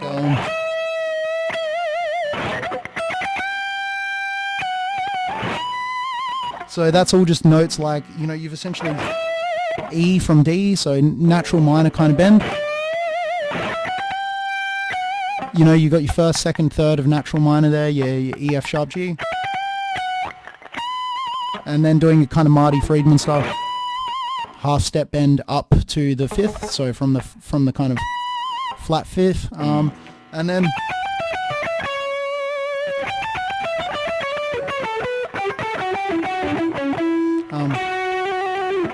you then start to hear that C sharp introduced, and you start to then hear D natural coming back in. So, and you don't really notice it too much. Like I don't actually, within my solo there, I guess I don't really imply the harmonic minor, but you kind of don't need to. I mean, like if it's the sharp 7's there, you can just still stick to pentatonic, and the sharp 7's still there in the arrangement, but you're just choosing to color the chord without using it necessarily. So it's sort of like natural minor. I don't really use harmonic, but I could have.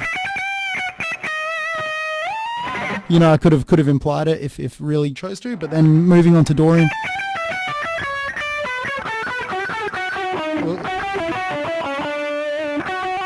And then implying the dominant chord straight up after that. With that C natural coming back in, so yeah. And that all just flows pretty well, generally speaking, because of voice leading, like I'm not trying to clump notes together too much, like, D, C sharp to C natural, like if I play a C sharp and then I want to get back to a C natural, I'll play a few other notes in the scale that are common maybe before, re-highlighting that new note to give it that flow. So So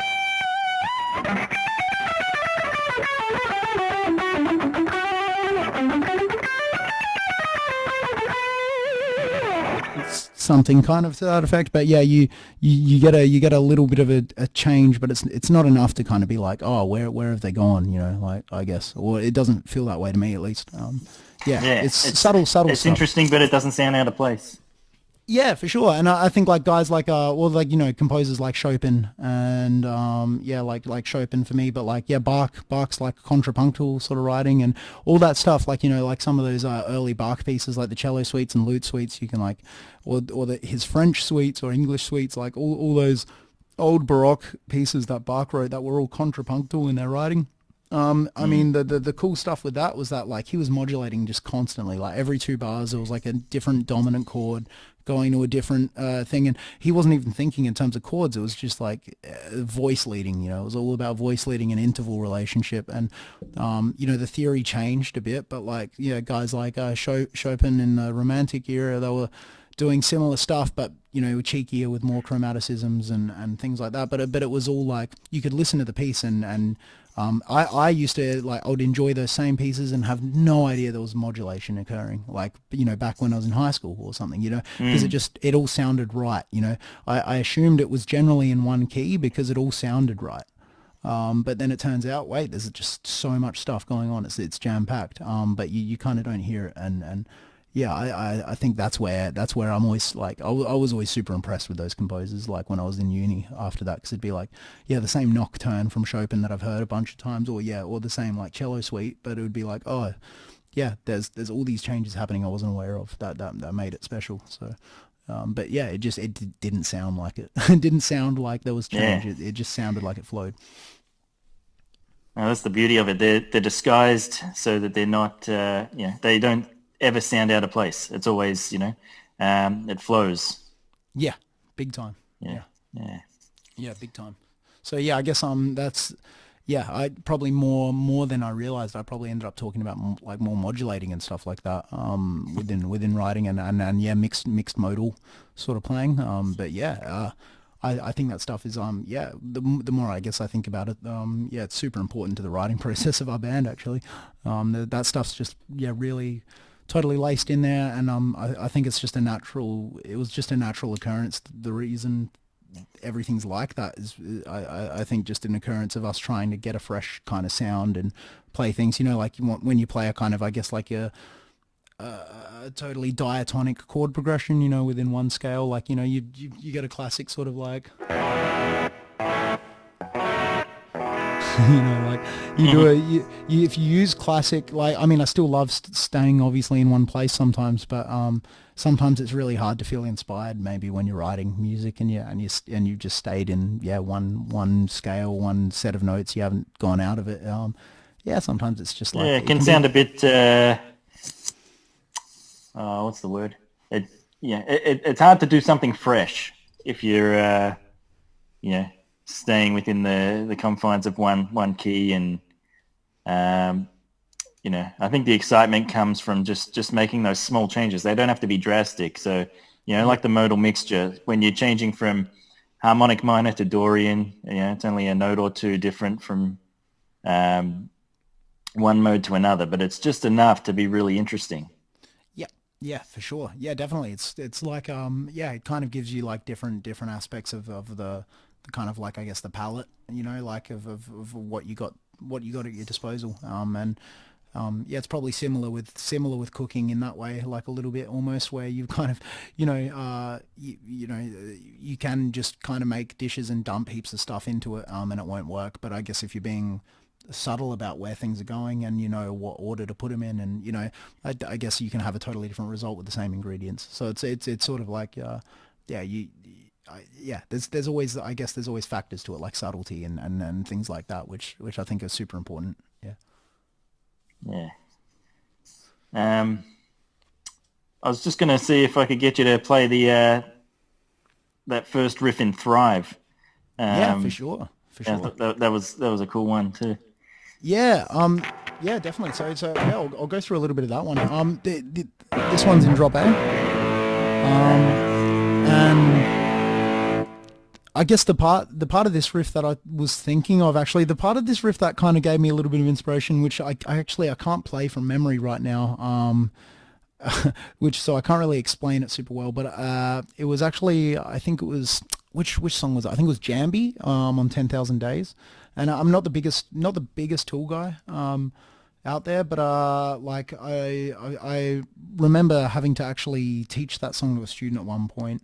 And thinking, oh yeah, it's a cool tune. And I was thinking at the time, you'd be faced with like,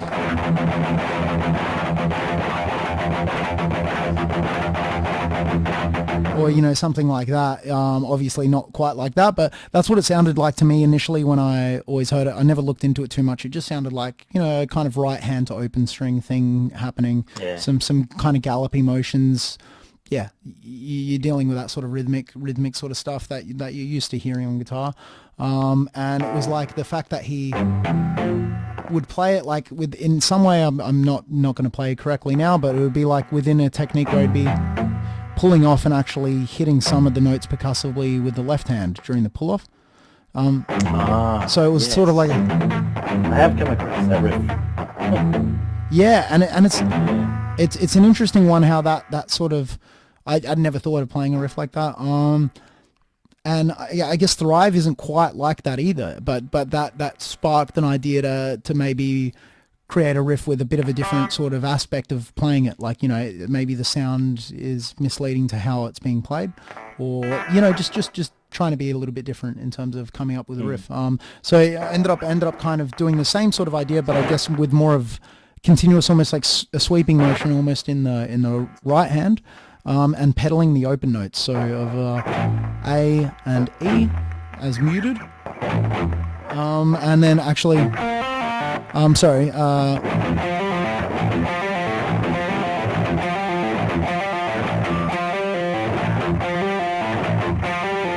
sort of getting this motion out of it. So the second half of each little section in the riff is legato. So you get a or sort of thing happening, and the first two notes of each change in the riff are always like pedaling the A and the E. So you end up getting this like, and a little bit of alternate picking at the end. Right there, but like, oh, sorry.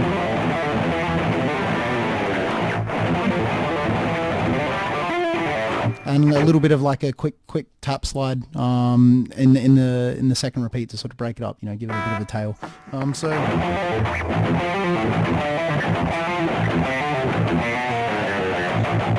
That's kind of the general sort of rhythm behind that. You actually hear that referenced in the chorus when Mitch is doing that line, and Neil and I are playing a simplified version of that riff, and rather than in semi-quavers, where we're playing that in actually just the quavers. So.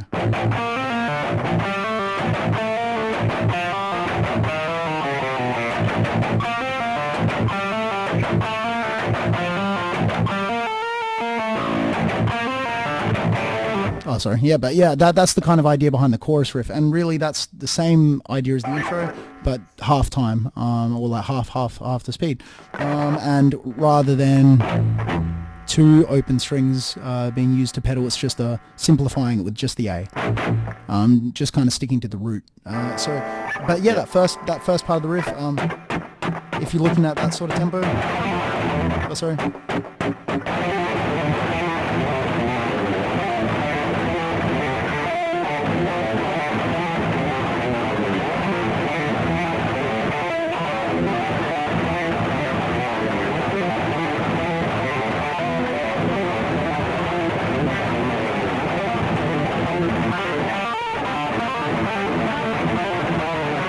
And it essentially just modulates again, and something modulates, and it goes up a fourth to the E, pretty much being the kind of like main sort of low note now, but we're still pretty much, we've got that next A, so it's really definitely a drop tune riff, because we've pretty much gone from the first pedal notes being A and E, and now the second lot of pedal notes are E and A. It's pretty more or less the same thing. We've just taken it up a notch, but in terms of the melodic notes,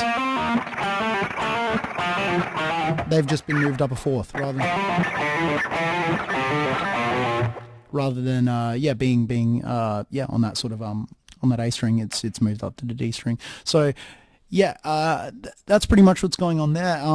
I mean, in terms of the drums and in terms of the drums and bass and keys, they're the kind of actually the ones that move around the guitar part in this riff. So probably when I was playing it then, I mean, like, not playing it obviously the tightest, but at the same time, when that transition happens, you don't really notice too much of a rhythmic feel. They're actually, it's all still semi-quavers.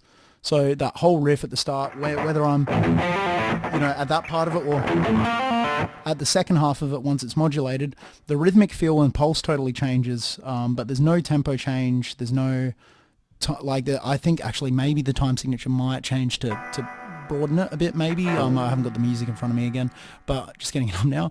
But again, so essentially the guitar parts just stay 16th notes. And the arrangement behind the 16th notes shifts to give the feel of slowing down or speeding back up. So really what you've got with that intro rhythm, that sort of rhythm that counts in on the hi-hats, and that kind of continues a bit with Liam's groove. That's pretty much like a simple crotchet sort of rhythm in 4/4,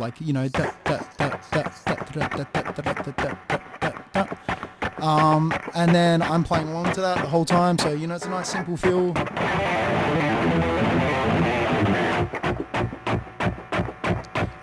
And then once you kind of hear that lead in from Liam with the triplet snare hit, and he does 3 triplet crotchets, I believe, before leading into the change where it modulates. I just stick to semi-quavers on that in that entire thing.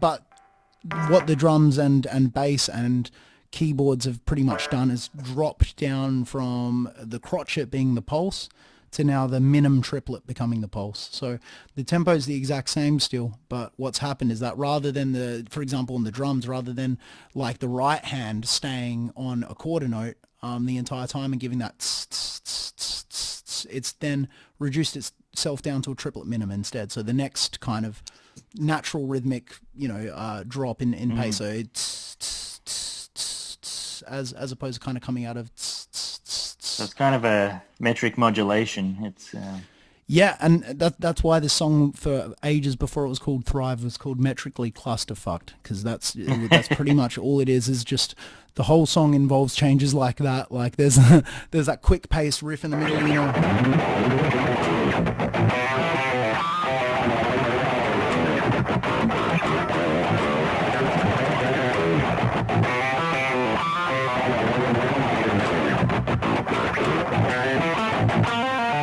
before the chorus, and when that repeats the second time, pretty much sticks to that same sort of idea, but rather than, for example, last time it was changing the pulse from the quarter note to the triplet minim.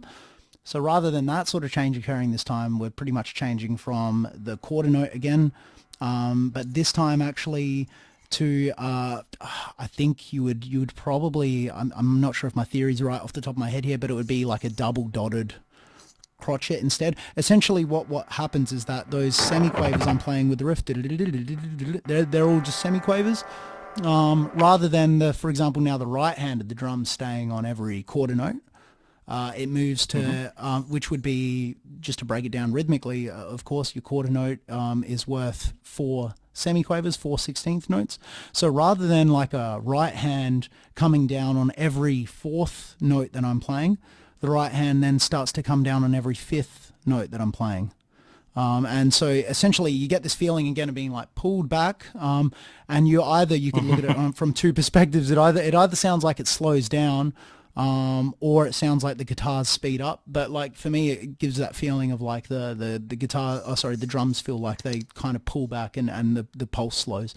So it kind of dives in and out. That's funny actually. I kind of use the same concept for one of my Wallet Inspector songs, and cool. The same exact thing that you're saying. That's exactly what I was going for when I use that technique. So it's like you kind of feeling that pulse on the quarter note, and then by going to the every fifth 16th note, it's an illusion that you feel like the song's slowed down, Yeah. but the 16th note pulse is still the same.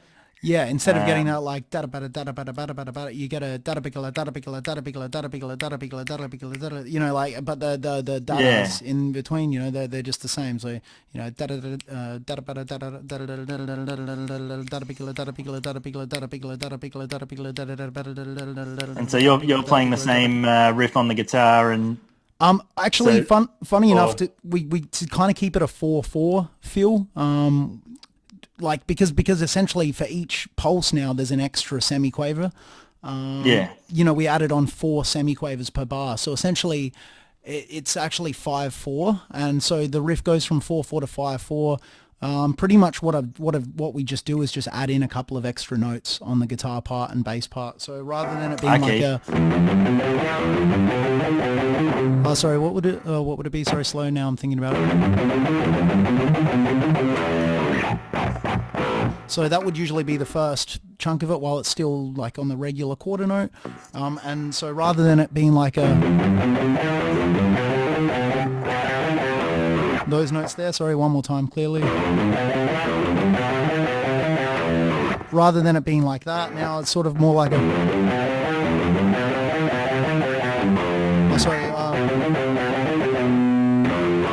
that's it, sorry. So yeah, it's just expanded it out like slightly, but realistically the idea there was to like that riff, funny enough, is not one I really thought about too much before writing it. It was more a fun one to play, and I had to really like try to think of what I was playing afterwards. So yeah, like that's the best way, you want your riffs to be fun. Yeah, exactly. So that was one that started off as like a more playing riff first. Like I wasn't really thinking about the structure too much, and so really we just kind of squeezed in a couple extra notes with the same shape that were comfortable. We weren't really going, again, like this sort of riff is not like a melodic riff. There's like a bit of a keyboard line behind it, making it a bit melodic. There's kind of chords implied there, but that's not like the first and foremost like priority, I guess, with that sort of riff. It's really about that rhythmic hit.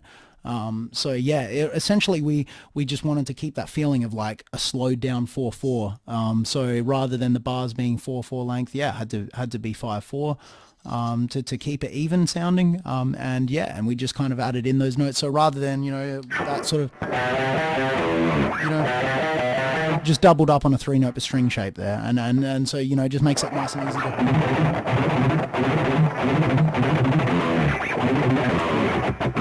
like, it just makes it kind of easy to push in there. And every now and then, if I play it live, I probably accidentally play an extra note or something in there.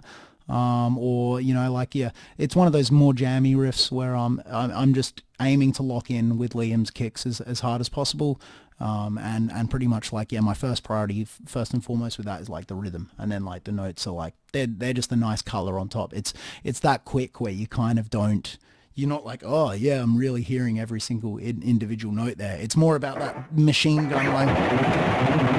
And with the heavy palm muting too, it's a lot of attack. Definitely, just looking for that.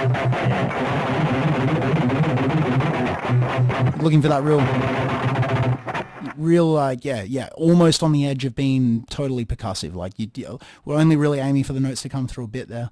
So to be honest, the notation side of things is more important on the keyboards more than anything, because for that riff, because yeah, it's more like Neil and I are there for like more percussion purposes with a bit of like notation and melody there. But yeah, we're acting more like little percussionists, like joining in with Liam in that part. And yeah, I think that's yeah, it's kind of natural to that riff, because yeah, when you slow it down, you probably hear the notes, but when it's quick, you kind of don't hear the notes. It's not like a really quick arpeggio, where you really distinctly. I mean, you can tell something's going on, but it's a little ambiguous. Yeah, like for me, for my ears, it's like I can hear the scale. Like I can hear the scale that's being used, but like I'm not, like, my ears aren't paying attention to every single note. Like they kind of are in a way, because it's like I know what they are, but If I'm just listening at like from a more objective point of view, yeah, I'm not really hearing those notes so much. Yeah, Yeah, it's more just the the rhythmic outline of the particular scale. Yeah. yeah, that rhythmic impact for sure. Yeah, yeah. So yeah, this whole song more or less, I guess, to go back to the some of the writing around it. The tempo actually, yeah, I guess the easiest way to look at this song is that if you're looking at how some of those tempo changes occur, there's no tempo changes in the song at all. So the whole song's at 175, and it just stays at that. But it doesn't work with a metronome, like, because if you just put on the quarter note metronome in your DAW or in Guitar Pro or whatever, it's going to sound really off-putting through some of those parts because they sound compound. They've gone down to like groups of three, or you've gone down to like that triplet feel. There's about 4 or 5 different sort of like twists, like, in that first verse, what is it?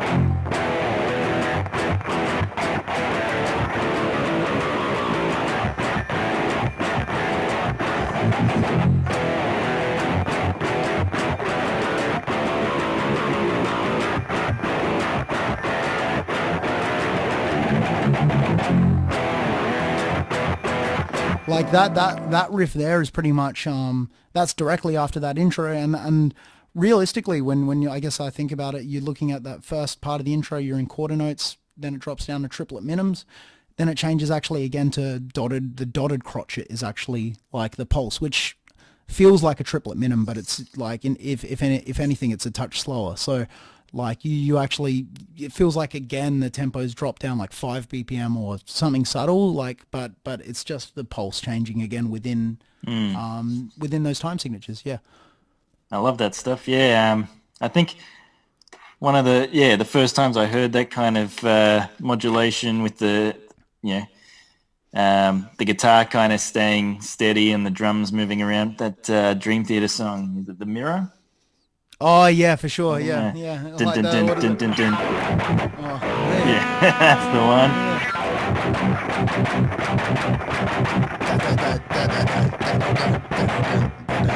And then the drums keep, Yeah, and then they get that line.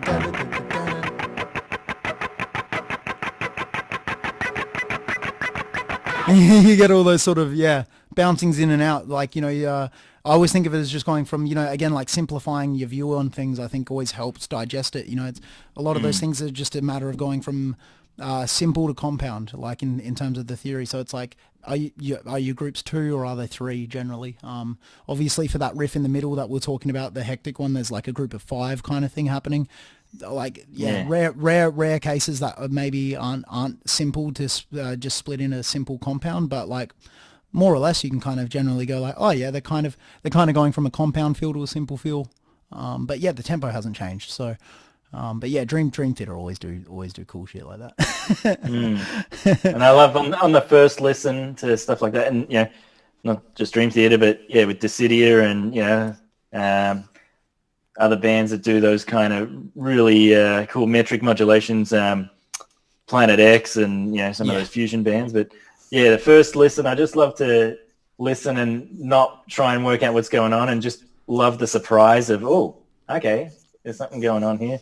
But then and then I get too curious, and then I have to go and analyze it and work out, okay, so that's what they're doing. And then I can groove to it on a new level with the understanding of what's going on. Yeah, for sure. Yeah, that's probably why I've stayed like for so long, like a big lover of like progressive metal stuff. But to be honest, a lot of the time, like it was just the same bands that I grew up with, plus like a few extras along the way, like of course like Caligula's Horse and like other bands like that like really stuck around for me as like really important bands musically to me. But like bands like Dream Theater and Symphony X, I found with them, like, anyone that really kind of dismisses those bands like early on is kind of not listening hard enough. Like, and that might sound like a bit of a like music snob thing to say, like, and it is a little bit, but I don't mean that in a narky way either. I just mean like, exactly what you said there.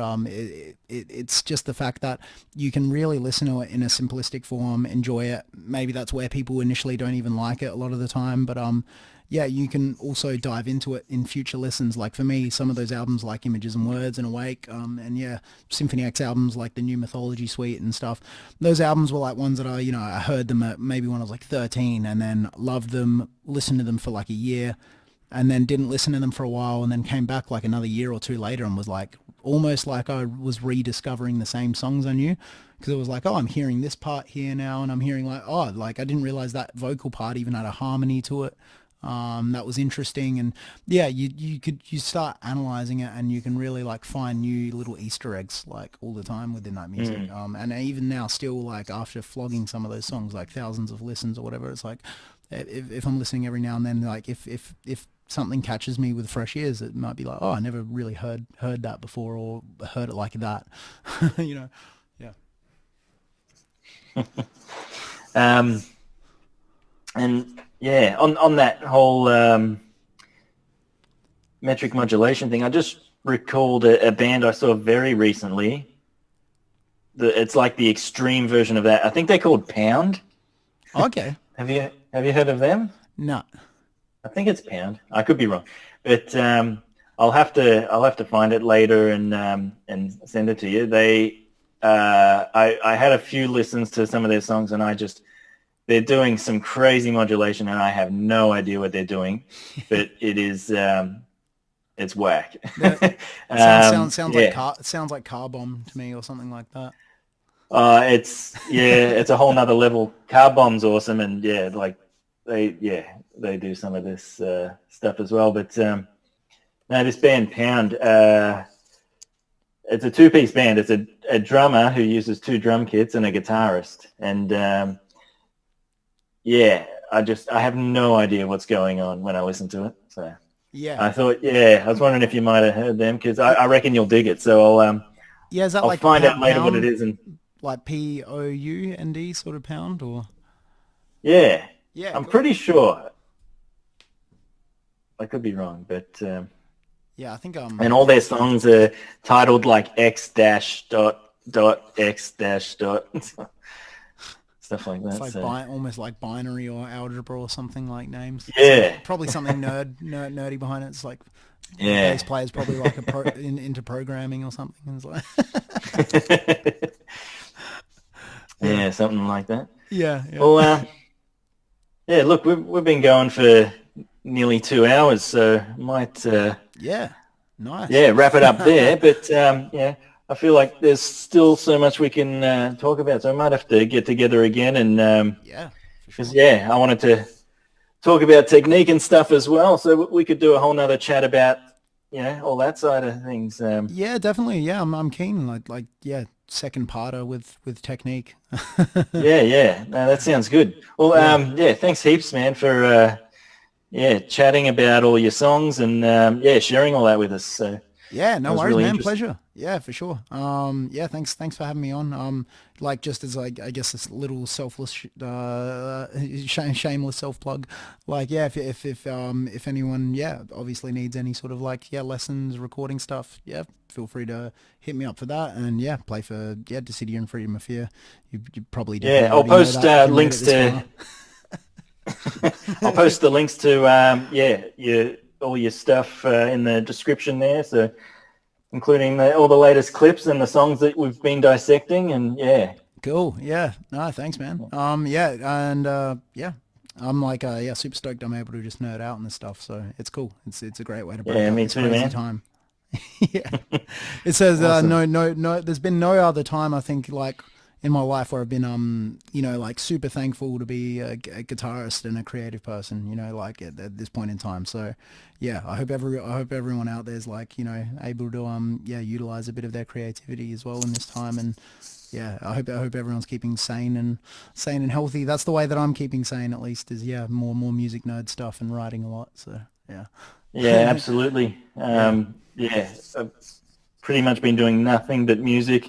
A little bit of Nintendo, but mostly just playing music through this whole period. And like you said, I'm just glad to have that, as a creative outlet for keeping the brain occupied while we're all trapped inside. So.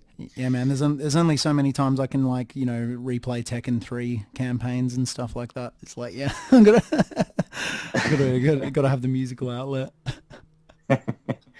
All right, man. Well, thank you. Thank you. Yeah, no worries.